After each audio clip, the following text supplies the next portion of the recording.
Bonjour les passionnés, Jonathan de la chaîne Spirituosité. Aujourd'hui, super content de goûter un nouveau produit québécois, un nouveau single malt québécois de la distillerie Les Marigots, disponible depuis très peu de temps. En fait, j'ai reçu la bouteille ce matin.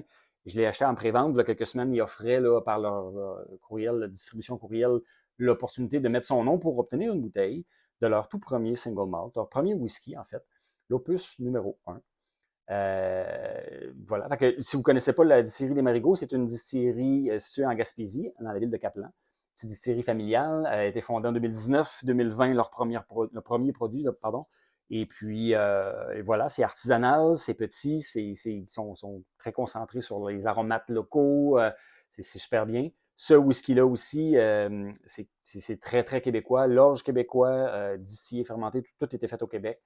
Donc, grain à la bouteille, vraiment un bel exemple d'une belle distillerie qui met à profit puis qui met d'avant-plan tout le terroir local. Je ne l'ai pas ouvert, fait que je vais découvrir ça avec vous on the spot. Celui-là ici, moi ce que j'aime, c'est la transparence. Il nous donne l'information. Donc, pour les geeks, ceux qui sont passionnés, ceux qui aiment savoir, on va sur le site web, je l'ai ouvert ici en bas, là, on va sur le site web, il en parle, puis il est très transparent. Tout ce qu'on a à savoir sur ce whisky-là est affiché. Fait que c'est le fun. Fait que le taux d'alcool, 46, pardon, 46% d'alcool, bouteille de 700 millilitres. C'est un single cask, donc un seul fût. Il y a eu 331 bouteilles. Moi, j'ai la bouteille numéro 219. Donc, voilà. Quelques informations sur le whisky. C'est un single malt, donc de l'orge maltée seulement. Deux sortes d'orge maltée, l'orge pâle et anglais pâle. D'après moi, si c'était les termes anglais, je les reconnaîtrais peut-être dans le monde de la bière, mais là, bon, ça ne me dit pas grand-chose. Mais quand même, au moins, on sait ce qu'il y en est. Un seul fût de chêne neuf, un fût que, bon, il y a une belle historique du fût aussi, là, dans le fond, là, au niveau de la fabrication du fût, les douelles de bois ont été, euh, en anglais, on appelle ça season, donc ils ont été laissés sécher à l'air libre pendant 2 ans avant d'être assemblés. Et après ça, il y a eu une chauffe profonde, donc ils ont fait cuire le chêne de façon plus intense pour aller chercher les différentes arômes dans le chêne. Et après ça, le char, la carbonisation, numéro 2. Donc souvent, on voit souvent dans le bourbon 2, 3 ou 4. C'est rarement 5 qui est très brûlé. Eux, c'est un char numéro 2. Il a vieilli 3 ans. Leur fermentation, assez particulier parce qu'habituellement, dans le monde de la fermentation, en Écosse, des grosses distilleries vont fermenter 2, 3 jours. Il y en a qui vont étirer jusqu'à 6, 7 jours, comme dans le cas de Glenallachie, pour aller chercher plus d'arômes fruités, tout ça. Marigot ont fait la fermentation de 5 à 6 semaines. Fait que zéro avantage économique. Par contre, à l'inverse, il y a beaucoup d'esters fruités qui peuvent se développer lors de la fermentation longue. Fait que peut-être que je m'attends à avoir quelque chose de peut-être un peu plus fruité. Il parle aussi de fruité, là, dans la même parenthèse, ils ont une levure belge. Et les levures belges, souvent, sont aussi reconnues pour avoir des belles arômes fruités, en général. Fait que je m'attends à une petite pointe fruitée. En tout cas, je spécule, selon les specs, que ça va être fruité puis que ça risque d'être intéressant. J'ai eu, il y a des gens assez connus dans le monde du whisky québécois qui ont eu des échantillons. Je parle d'Éric Godmer, d'ailleurs, qui a eu un échantillon puis il a pu goûter. Puis il a été agréablement surpris du résultat. Donc, une autre bonne raison pour vouloir déguster ce whisky-là, c'est que ça a l'air que c'est bien. Je voulais le découvrir en même temps que vous. Fait qu'en même temps de vous parler de la distillerie puis du produit, je voulais que vous ayez mes impressions on the spot, qu'on voit ce que ça donne. Pour vrai, c'est un peu stressant de faire ça on the spot parce que nécessairement, des fois, les whiskies sont fermés. Des fois, c'est mon palais qui n'est pas super bon. Fait que là, ça me donne des notes un peu bizarres, mais souvent, en persévérant, je viens à bout de faire de quoi de pas si mal, en tout cas, espérons. Et puis là, si le plastique veut bien coopérer pour m'aider à l'ouvrir, je vais être capable d'y goûter. Sinon, durée de vieillissement 3 ans. Sur le site web, c'est vraiment bien, là, il en parle beaucoup. Fait que là, j'ai essayé de vous transcrire, de vous parler de tout ce qu'il y avait. Je pense que j'ai fait le tour. Non filtré à froid, couleur naturelle. Ah, et voilà. Donc, voyons voir ce qu'il y a dans ce single malt québécois-là. Fait que moi, je pronostique boisé, fruité, une petite vivacité due à la jeunesse et 46%, mon Dieu. Fait que j'ai l'impression que... Non, je sais pas. Je pense qu'on va être agréablement surpris. puis ça va être dans le style fruité boisé. Voyons voir si, si je me plante ou pas. Donc, voyons voir.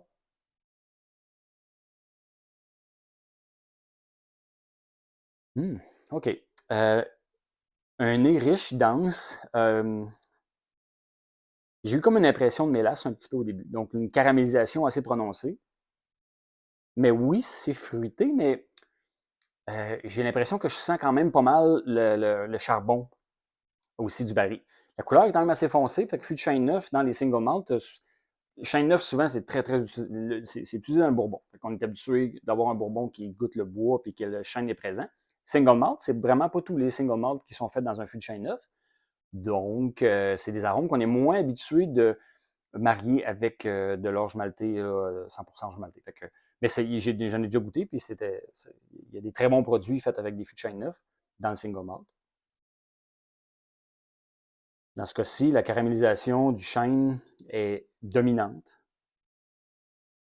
Quand même assez discret. Là, il s'ouvre là, tranquillement. C'est le désavantage des premières onces. Là, on appelle ça le neck pour, la partie du col, la partie du cou, la bouteille. Là. Ça ne s'est pas oxydé beaucoup, il n'y a pas eu d'échange. Fait que souvent, il est un peu plus fermé. Fait que c'est pour ça que j'en profite, je parle, je le brasse, j'essaie de le faire respirer, de le faire oxygéner. Comme ça aide à faire sortir ces belles arômes là, du whisky. Il y a des fruits, je pense, que c'est plus vers, je dirais, abricot, prune. J'essaie de mettre le doigt parce qu'il y a un fruit qui domine et j'essaie de. On est dans. On est quand même dans le verger, mais la partie chêne caramélisée, le chêne carbonisé un peu, puis le petit caramel lourd, et puis les sucres viennent se mêler aux fruits. Fait que ça donne de quoi d'assez intéressant. Le profil aromatique, euh, très bien, là. À date, là, je suis content de ce que je sens. C'est juste que j'essaye de le décortiquer beaucoup, d'aller en profondeur. Mais super belle expérience pour l'instant. Puis j'ai l'impression que ça va s'améliorer, puis ça va s'intensifier. En respirant, puis en le faisant s'oxyder un petit peu, puis respirer. Là. Avec des beaux fruits, mi-surette, mi-sucrés. C'est comme si on avait eu des fruits un peu vifs, un peu surettes, un peu acidulés, et qu'on avait mis une espèce de sucre d'orge, une espèce de cassonade par-dessus. Le côté sucre d'orge, cassonade, je pense que ça vient beaucoup du chêne neuf, parce que c'est des arômes qui viennent souvent dans les bourbons. Fait que j'ai l'impression que l'empreinte du chêne neuf vient rajouter une petite couche de cassonade ou une petite couche de caramel, voire sucre d'orge dessus. Il y a une petite épice aussi, le fun, genre une petite muscade discrète en arrière qui est super le fun. Fait que fruits du verger, quand même assez complexe. Fait que c'est un mélange de poire, pêche, un peu de prune, un peu d'abricot. Voire même, pas des dates. C'est plus vif un peu que les dates, fait que pas des dates. Mais prune, ça fait bien. Abricot, là, c'est un peu discret. Il y a un petit côté. Mais la pêche, quand même, je pense que c'est celui-là qui domine un peu. Puis une pêche assez bien acidulée, là, qui est quand même vive, là, qui n'est pas trop mûre, là, qui est juste comme sur le point d'être mûre, mais elle nous coule pas dans les doigts encore. Là. Ouais, même avec la petite pleure, là, la petite peau de pêche, là, même, là, j'ai vraiment. Si j'avais un seul fruit à dire, c'était la pêche.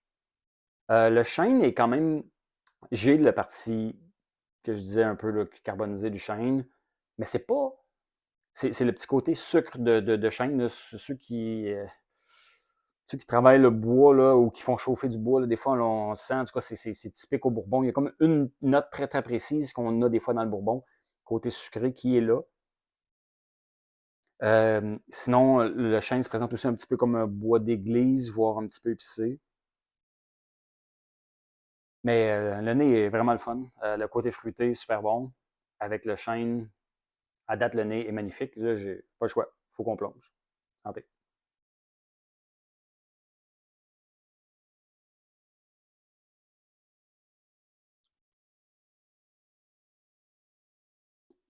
Ah, en bouche, la pêche est encore là. Fait que j'ai le même profil de fruits. Par contre, le côté sucré en bouche, pas tant le même. On est plus vraiment dans un petit peu plus acidulé, un peu plus vif. Là, la petite jeunesse un peu derrière, ça donne une petite fougue. C'est pas désagréable du tout, mais c'est juste plus vivacité. Il y a pas. Ce que j'aime, c'est que c'est pas une amertume mordante que j'ai eue. Il y en a peut-être une petite, là, mais c'est vraiment légère amertume, mais c'est plus vraiment une acidité, c'est un peu acidulé, un peu surette. Donc, première impression, les fruits sont en avant-plan avec le même style de fruits du verger, de pêche et compagnie. Mais au lieu d'être gros sucre caramélisé comme on a au nez, là, on tombe plus vers une acidité, vers une petite jeunesse, vers une petite, voire même un petit peu surette. On y retourne. Hmm. Ouais, une petite astringente, ben mini, ouais, une petite astringence tout petite là, qui vient nous serrer un petit peu, qui nous fait saliver. C'est équilibré, fait que c'est pas trop intense.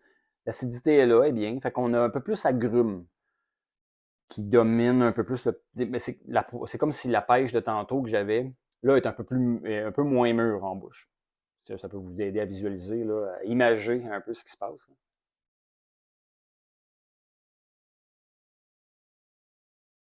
Ouais, puis on goûte encore le petit carbonisé. Il est un peu plus sur les fruits carbonisés que sur le chêne carbonisé, vu que c'est acidulé.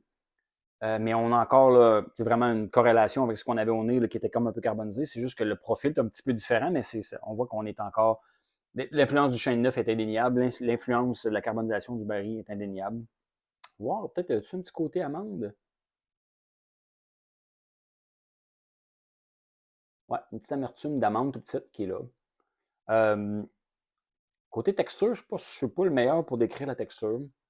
Je pense pas que c'est une texture très huileuse. Je pense qu'il est très fluide et très, très aqueux.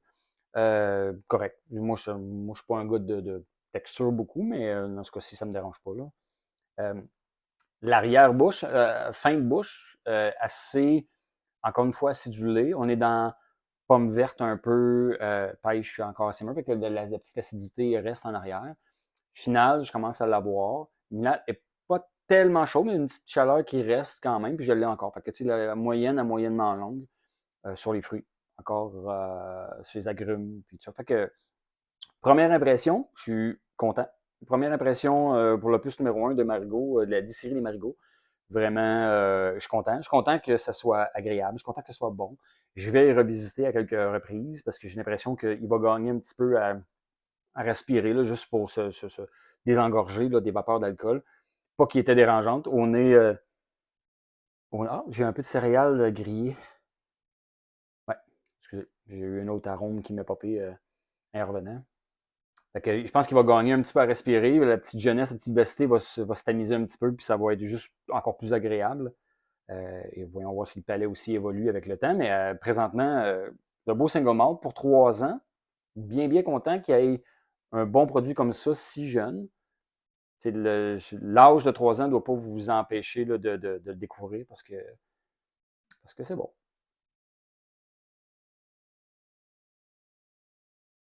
Ouais, j'aime le petit côté grillé, un peu brûlé de l'intérieur, mais c'est subtil. On est loin, loin d'une influence tourbée. Là. C'est vraiment juste le petit côté grillé, voire peau d'amande ou une amertume d'amande avec les fruits du verger. Fait que on a un bel équilibre quand même, un produit jeune mais bon, prometteur. Je pense que si on est capable de sortir un whisky de 3 ans comme ça, les whiskies un peu plus vieux devraient être bien. Je pense qu'il faut faire attention avec le fût de chêne neuf. On ne pourra pas avoir un produit qui vieillit des années de temps, genre 10-12 ans, dans un fût de chêne neuf comme ça peut peut-être être trop mané, mais ils vont faire leur travail là, au niveau du vieillissement puis de la maturation. Là, je ne suis pas inquiet. Si on était capable de nous servir un bon produit comme ça, si jeunes, ils sont bien capables de nous sortir de quoi de très bon un peu plus âgé. Donc, hâte de voir les futurs produits, puis hâte de continuer à apprivoiser ce merveilleux whisky. J'espère que ça vous a aidé à faire votre idée sur ce single malt, le nouveau single malt québécois, et on souhaite à Distillerie des Marigots un bel avenir au niveau du whisky. Santé!